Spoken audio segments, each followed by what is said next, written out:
Magandang araw po. Ako po si Christine J. A. Solis, grade 6, Dr. Virgilio L. Malang. Ito po ang solution, suspension, at colloid.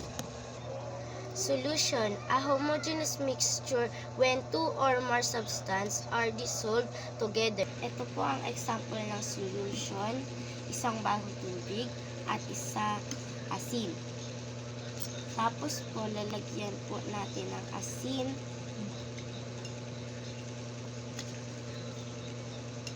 At pagsasamahin po natin yung tubig at asin, tapos haluin hanggang sa ma-dissolve ang asin at tubig.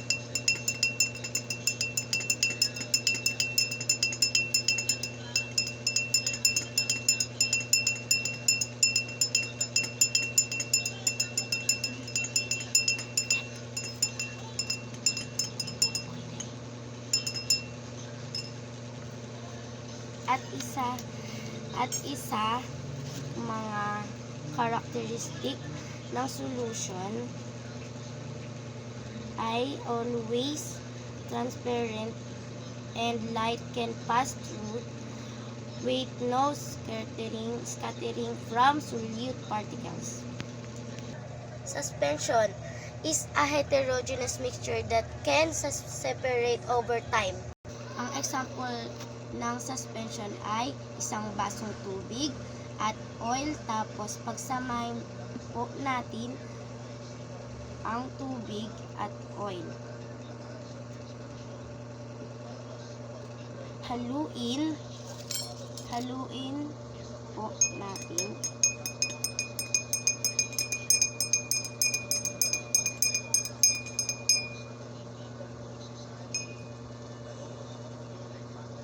Dito sa mixture na to, makikita pa din natin ang oil na nung hinalo ko at itinignan ko sa paghalo ay nasa ibabaw na ang oil. So, dito visible ang particles in this mixture contains large dispersed solid particles that can be settled out or be separated by filtration. Colloids contain particles that are in between in size. They do not separate into layers.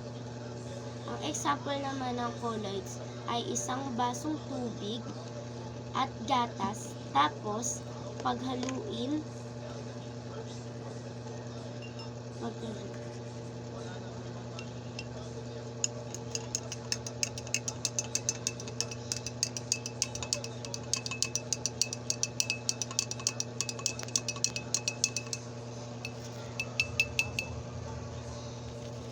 So, dito sa example na to ay kung ano ang nangyari sa gatas na dispersed siya yung uniformly through that liquid, so kumalat siya sa solvent natin dito sa tubig. So, ang colloid is a mixture contain solid particles small enough to remain suspended and not settle out. At ito po ang example at characteristic ng solution, suspension, at colloid.